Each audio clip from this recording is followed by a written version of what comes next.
Okay, have you ever looked at a news story or even just a video online and wondered, how does a group of perfectly normal, rational people suddenly turn into an angry, irrational mob? It's, one of the most unsettling things about human behavior. Today, let's dive in and really try to figure out what's going on when we get lost in a crowd.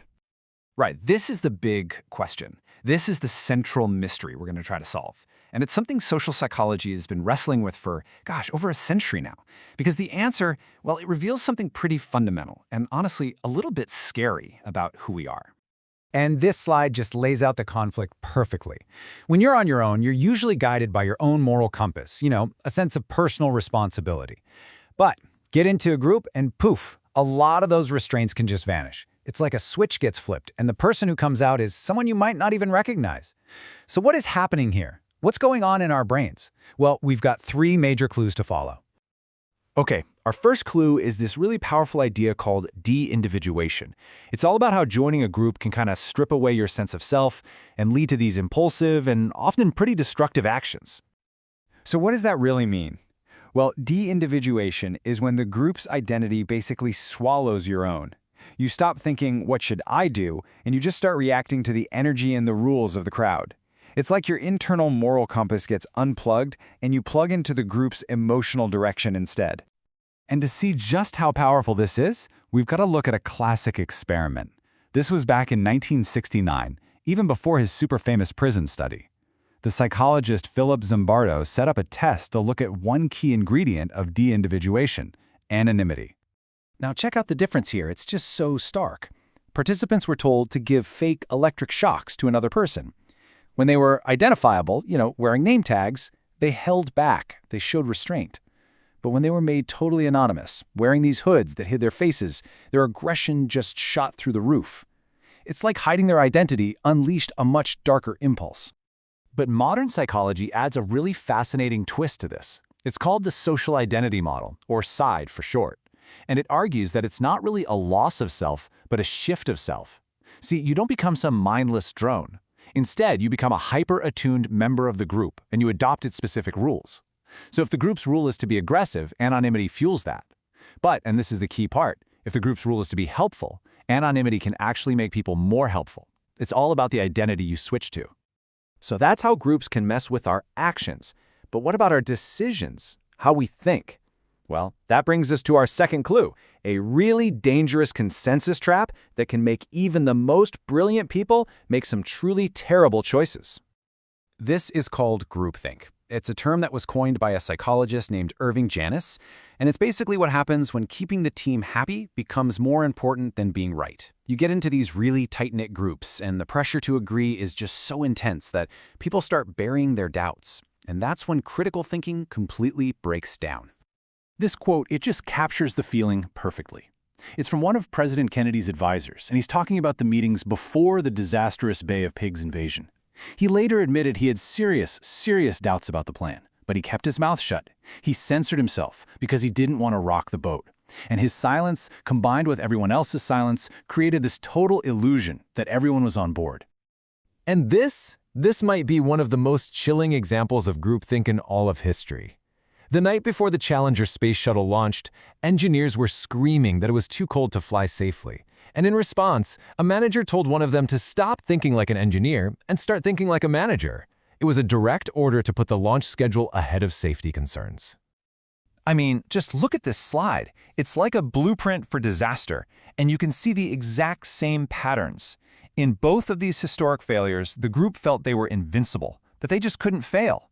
In both cases, they rationalized away clear flashing warning signs. And in both, anyone who dared to disagree was pressured into silence or just ignored. All of it created this fake consensus that led straight to tragedy.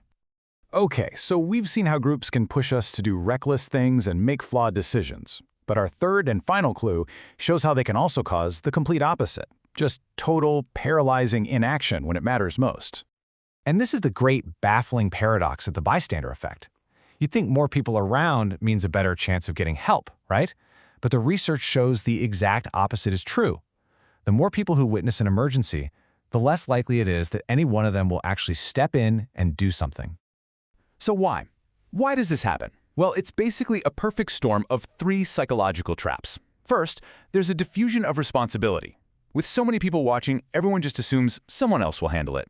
Second, there's this thing called pluralistic ignorance. We look around at other people for cues, and if nobody else is panicking, we think, oh, I guess it must not be a real emergency.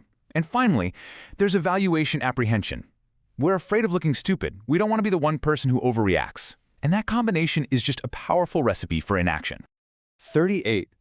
This number became this huge symbol of modern apathy. It's tied to one of the most infamous crimes in American history, the murder of a woman named Kitty Genovese. The original story, reported in the New York Times, was just horrifying. It said that 38 people in Queens, New York, either saw or heard her being attacked over the course of half an hour and did absolutely nothing. That story sent shockwaves across the country and was the direct catalyst for all the research into the bystander effect. Well, no, it's not. Later investigations showed that the whole 38 witnesses story was a massive exaggeration by the newspaper. The reality was a lot more complicated. Some people did call the police, many others only heard confusing sounds. But here's the thing. Even though the story that started it all was flawed, the psychological principle it helped us discover, the bystander effect, is very, very real. Okay, so all these theories, deindividuation, groupthink, the bystander effect, they were all developed to explain physical crowds, people in the same room or on the same street. But what happens when the crowd moves online? Because the internet has basically created the perfect laboratory for all these forces to combine and get amplified in some really frightening new ways. You can think of this as deindividuation for the digital age. The anonymity of a username, the invisibility of not having to look someone in the eye, it just strips away all the normal social rules that keep us in check. And that's what fuels everything from just angry flaming in a comment section all the way up to vicious, coordinated cyberbullying campaigns. And this right here, this is how it all comes together online. Think about a social media pylon.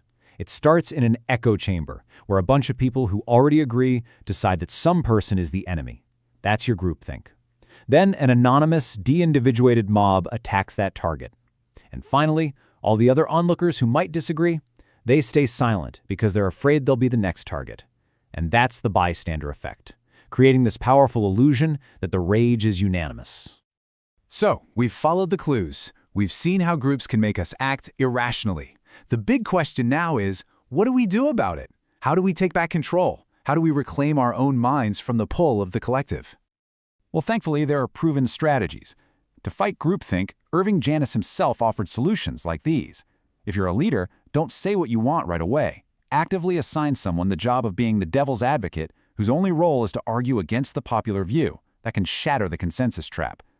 And to counter the bystander effect, you have to break through that collective inaction. Don't just shout, "Someone help!"